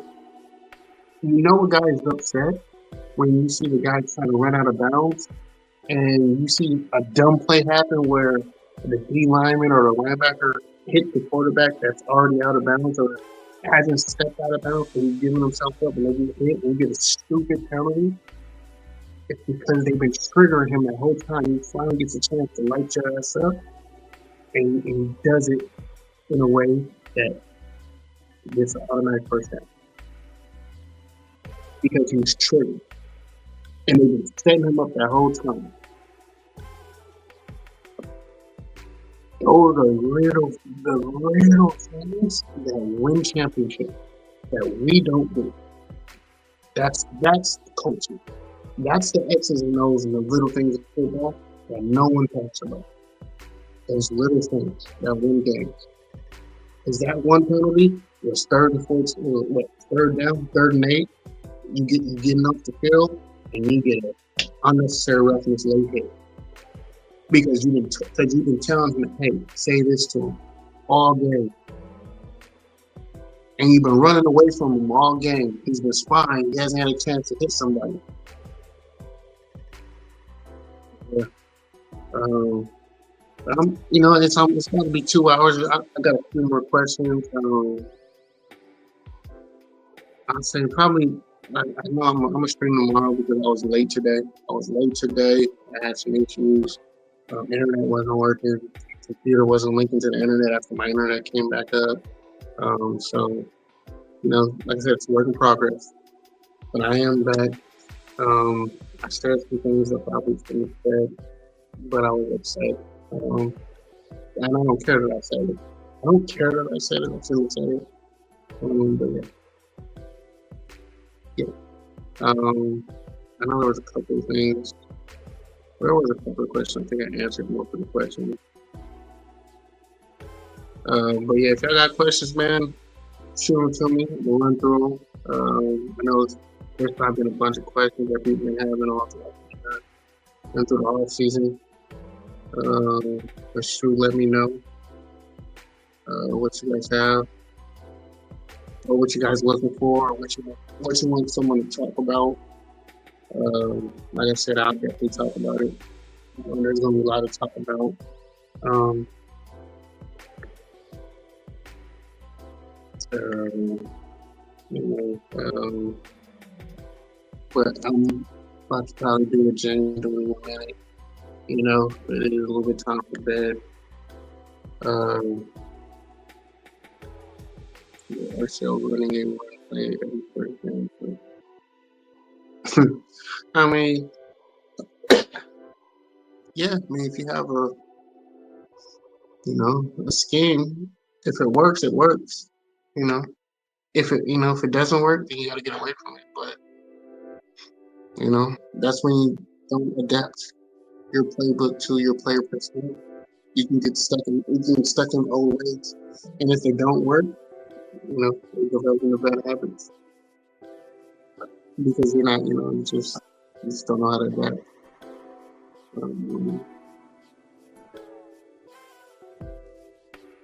So, looks like the Coliseum.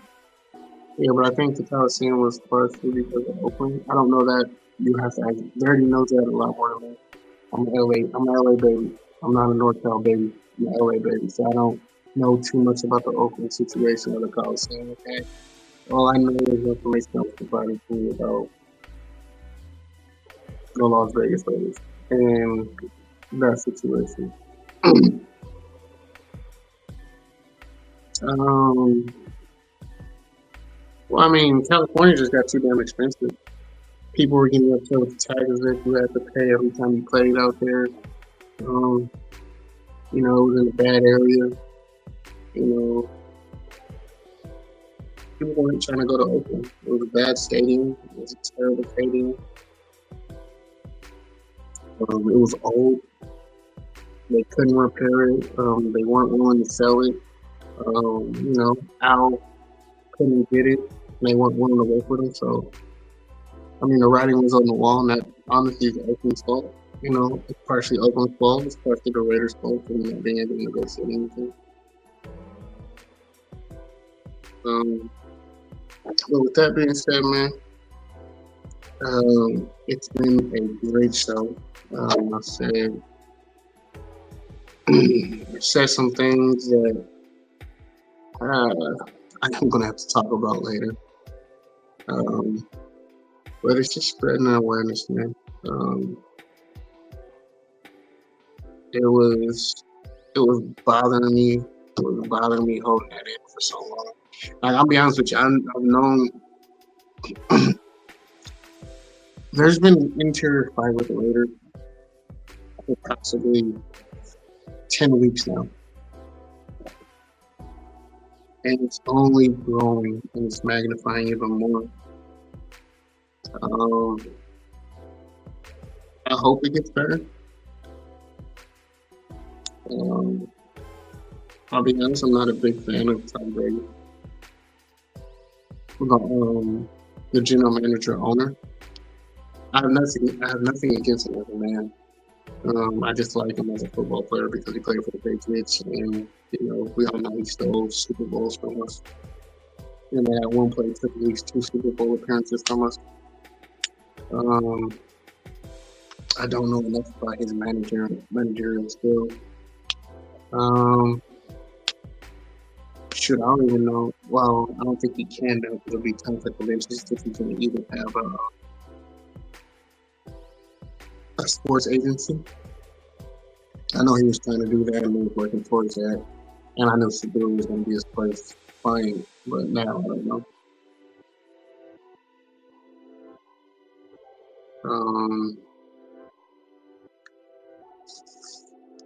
What else? It's just.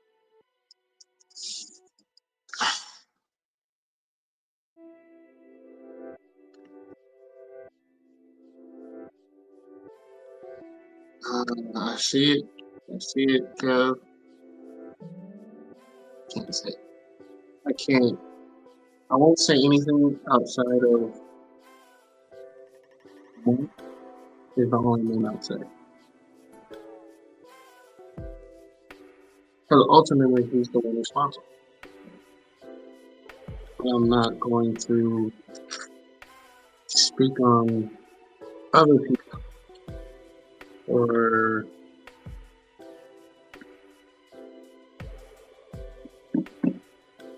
companies, organizations, or the NFL personnel until I can 100% confirm. But this person who's told me this, he doesn't lie, and his information is A1. Because I've been A1.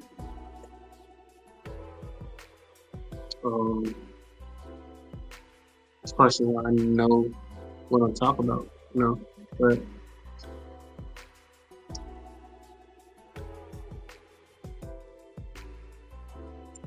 let's just say I will say she could be, she couldn't be. But what I do know is that she's going to have to take a side. Whose side she takes and why she takes that side, I couldn't tell you. But I will say there will be a side that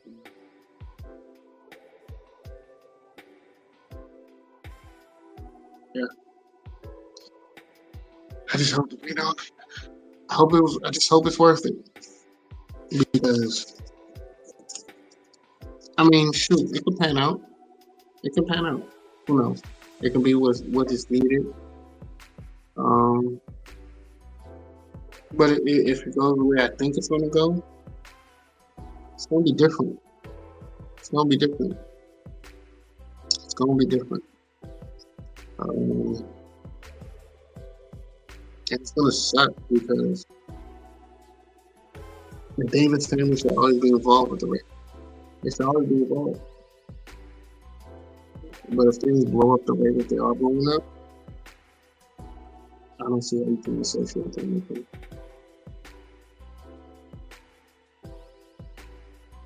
So,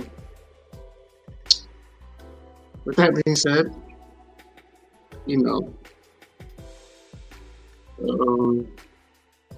it's been a pleasure, man. I don't have an outro yet. I will say, call your people, tap in with your people, check with your people. Even if it's just a simple, hey man, I'm just tapping in. I'm not trying to, you don't even have to have a conversation, but just tap in with the people. You never know what someone's going through, or sometimes someone just needs that pick me up that day. It's real simple, man. Just to say hello. If they're your folks, then treat them like your folks, man. Tap in with your people. Someone's saying they're thinking about you, you ain't gotta really hit them up like that. Have a full conversation. Just tell them, bro. You've been weighing on my heart. Just want to say something. Again, I'm always going to thank Ray Twan and Dirty Raider. They was there for me to tap in with me when I was going through what I was going through. It was definitely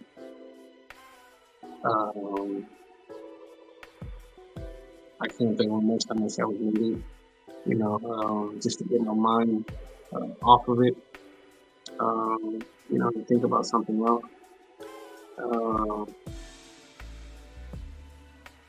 You got the folks, tell your folks that you love them. Even if they're not here, tell them that you love them. But also remember, tell yourself you love yourself. Don't forget to not love yourself. Because if you can't love yourself, you can't love nobody else. And if you can't love nobody else, you damn sure you're going to love the Raiders. The love that you show this team, show yourself and show your family. But again, like they said before, I'm gonna say, James said it, man. It's Raider Nation for life. It's always been Raider Nation for life. Even when you get terrible news, it's always gonna be Raider Nation for life. It's the one and only nation. and you have to say it with me. I'm not gonna say it too loud. Y'all don't have to say it loud, but y'all see what's coming. Thank you. I appreciate you for being here and spending time with me, even if it is for 1 second. Minute said it earlier, man. Hit the like button. Comment on it. Comment below.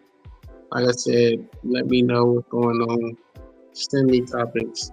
Send me things you want to comment on, what you want to hear. You know what? Send me clips of other people, even if it's actually some, intelligent. Send it to me. There's a lot of dumb, irresponsible comments going around, calling for people's jobs, or just saying some stupid rhetoric. There's a lot of stupid videos and content out there. Please send it to me so I can call it out. There's a bunch of dumbasses in this nation. But again, there's only one nation, and that's the Raiders. Thank you again for stopping by. Love y'all, man.